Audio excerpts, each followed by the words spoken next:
Hi, my name's James, and this is Opportunity, the blog all about the business and game development side of OUYA. 73%. That's the number of OUYA owners who haven't actually bought anything on the OUYA yet. That's quite a high percentage, and a lot of people have been looking around to try and find out why the number's so high. So the blame has been largely evenly distributed between emulators, lots of people saying that you play the emulator games for free and that there's no incentive to try the native games on the OUYA, and other people have been blaming the actual game selection themselves, so saying, well, you know, there's just not very many games that I'm actually interested in and that's why I haven't bought anything. There's other things as well, for example, this idea that actually if you provide a free demo it gives people less incentive to buy because they can check out the game and go, well, it was alright but not enough that I actually want to buy it, whilst if you kind of leave them without knowing anything, then you can tempt them in, they're more tempted to buy and then later find out, oh well, this is only okay. But all of this somewhat misses the point that I think a lot of OUYA owners aren't actually using the OUYA at all, and that's why they're not buying. It's not because they're playing on the OUYA, using it, however, and then finding that there's not enough compelling content, or you know that they, for whatever reason, they don't want to buy. They're simply not using it in the first place. Now, there's a whole series of reasons why that might be the case, and that's what I'm going to cover today.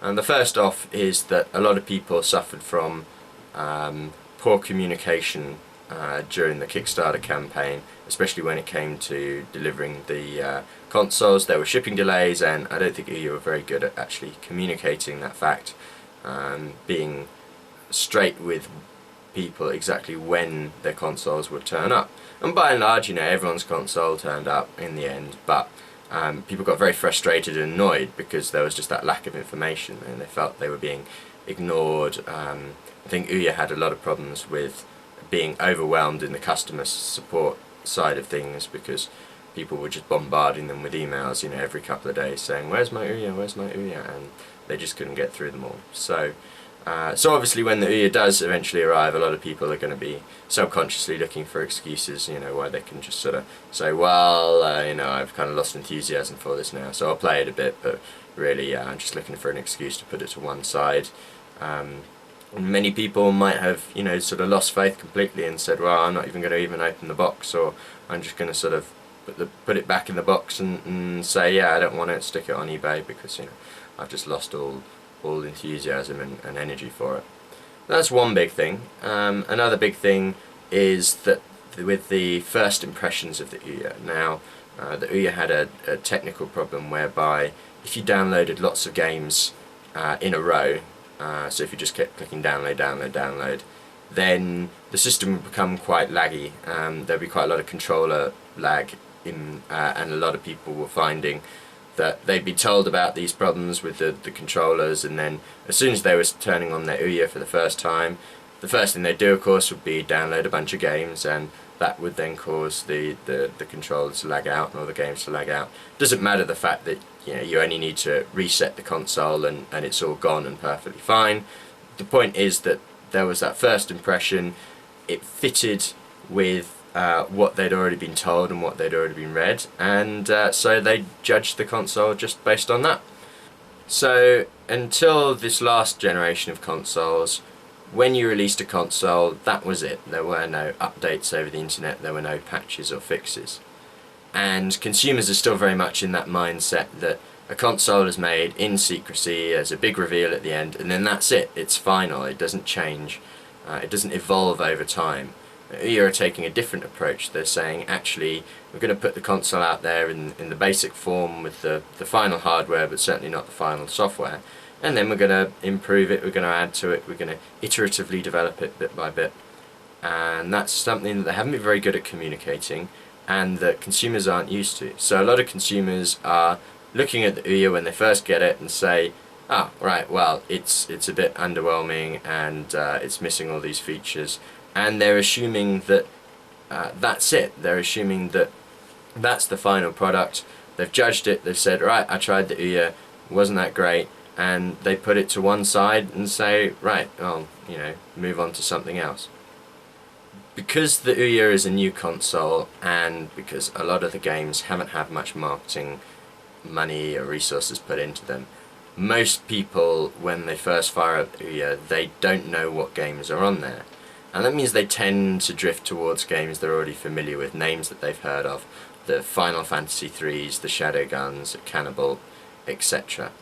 Well, what that means is that those familiar titles then get pushed up in the store rankings, and more new people coming along end up playing those same games as well. And the net result is that a lot of people are playing games that they've played before and they're familiar with, and they say, oh well, this is just the same old games from mobile but on my TV, and I'm not really interested in that. So they put the console to one side because they assume the rest of the catalogue is like that.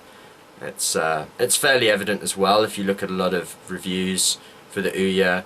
The games that they're actually picking to play, to review, are the ones that they're familiar with, because those are the ones that their audience are familiar with, and they are picking those titles that I mentioned, the ones that are famous from mobile and have made their way to OUYA, and as a result they're concluding that it's just a bunch of mobile ports, and their audience are as well. Even though it's not the case, that's the impression that they're being given.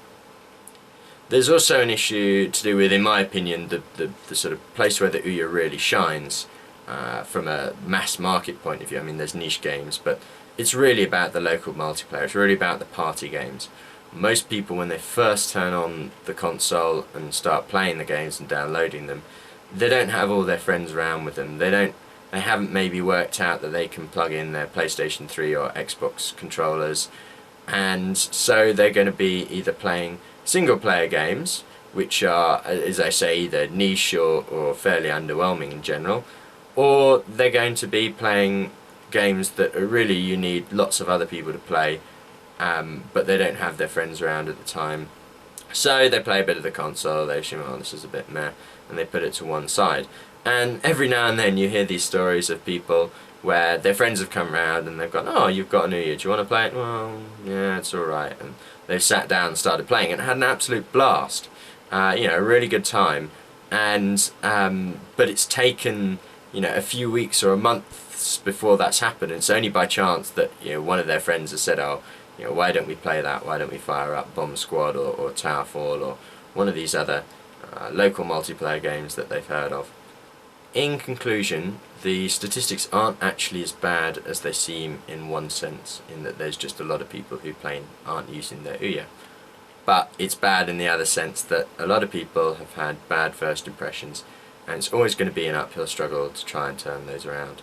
Hopefully OUYA will be able to. The fact that it's always trying to get feedback and improve the console means that over time it will inevitably get better, and that can only be a good thing. But overcoming those perceptions that are starting to harden, starting to form now that the console's been released, is going to be a challenge.